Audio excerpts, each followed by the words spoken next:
Պաշտոնանկությունների հետ կապված ինչու միայն Բդոյանը եղավ պաշտոնան կարված Պաշտոնյան։ Միայն նգնեից միայն Բդոյանը չէ։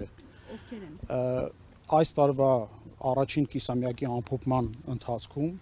ներքին գործերի նախարարը, ինչպես գիտեք, բոլոր մարզերում անձամբ է ամփոփել ծառայությունների կատարած աշխատանքը եւ Արմավիրի մարզում ամփոփումից հետո կարող եք հրապարակված է նաեւ ներքին գործերի նախարարության կայքեջում հրապարակված ռելիսում կարող եք տեսնել, որ ներքին գործերի նախարարը մտահոգություն է հայտնել միջանձնային լարված հարաբերությունների շուրջ մարզում դեպքերի շուրջ կատարվող աշխատանքների վերաբերյալ հանձնարարել է ակտիվացնել այդ աշխատանքները։ Ամփոփումից հետո բառացիորեն օրեր առաջ սեպտեմբերի սկզբին ծառայությունից ազատվել է մարզի բարեկային ծառայության գումարտակի հրամանատարը, ազատվել է համայնքային ոստիկանության Վաղարշապատի բաժնի պետը, նշեմ, որ սեպտեմբերի սկզբին, հստակ օրը այս բանը չեմ հիշում, ինչը պայմանավորված է 6 ամսվա ամփոփումներով։ Ազատվել է համայնքային ոստիկանության Վաղարշապատի բաժնի պետը, ցանկանում եմ նշել, որ Վաղարշապատի բաժինն է պատասխանատու նաև այդ հատվածի օպերատիվ իրավիճակի համար եւ երեք հայտնեցինք, որ նաև ծառայությունից ազատվել է։ Այսքան մարդ է ազատվել, սակայն կարծես դա շենք խաղել, հա, ու այս միջանձնային ձեր նշած հարաբերությունները շարունակել են լարված մնալ, այսինքն եկել են օրերը, չգիտեմ, գուցե ԺՊ է նշանակվել, բայց մարզում կրիմինալ դեպքերի պակաս չկա։ Մարզում կրիմինալ դեպքերի հետ կապված թույլ տվեք չհամաձայնել պնդմանը, եթե խոսքը վերաբերում է կոնկրետ Մերձավանի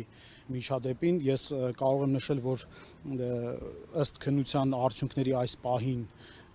առկա տվյալների վարկածը շարունակում է մնալ, որ սա շարունակությունն է այս տարվա փետրվարին տեղի ունեցած Մերձավանում տեղի ունեցած միջադեպի հետ, որի ընթացքում սպանվել է այս գործով ձերբակալվածի հարազատ եղբայրը։ Կներեք, ես այս առումով որոշակի պարզաբանումներ անեմ հետագա նաև հարցերը կանխելու համար։ Փետրվարի 5-ին Մերձավան համայնքում մի խումբ անձանց միջև միջադեպ է տեղի ունեցել եւ նաեւ հնչել էին կրակոցներ, ըստ քննության արդյունքների միջադեպը եղել էր մեքենան արագ վարելու, ինչպես նաեւ չբարևելու հարցի շուրջ ծագած միջադեպ։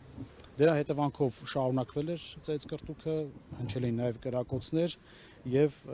ծեծկռտուքի ընթացքում Գրիգոր Օհանյանը կրծքավանդակի շրջանում ստացել էր հրազենային վնասվածք եւ մահացել էր։ Նախաձեռնվել էր քրեական վարույթ, իրավապահները բացահայտել էին այս դեպքը, տասնյակից ավելի անձանց մեղադրանքներ էին առաջադրվել, ձերբակալվածներ եւ կալանավորվածներ կային եւ գործը ուղարկվել է դատարան։ Ըստ սա փետրվարյան իրադարձության շարունակությունն է միջանձնային հարաբերությունների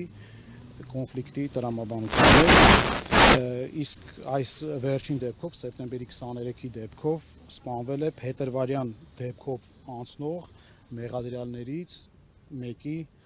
հարազատ եղբայրը Վալոյզա Գրիգորյանը։ Մի հարց էլի։ Կներեք էլի, ես այս ամեն ինչը բացատրեցի, որ ասեմ։ Չէ, ցանկանում եմ նաև նշել, որ փետրվարյան միջադեպից հետո ոստիկանությունը ձեռնարկել է մի շարք գործողություններ լարված հարաբերությունների մեջ գտնվող անձանց հետ։ Տասնյակից ավելի անգամներ ոստիկանության Վաղարշապատի բաժնում, ինչպես նաև քրեական ոստիկանության Արմավիրի մարզային վարչությունում ստացվել են տեղեկություններ, որ X ժամի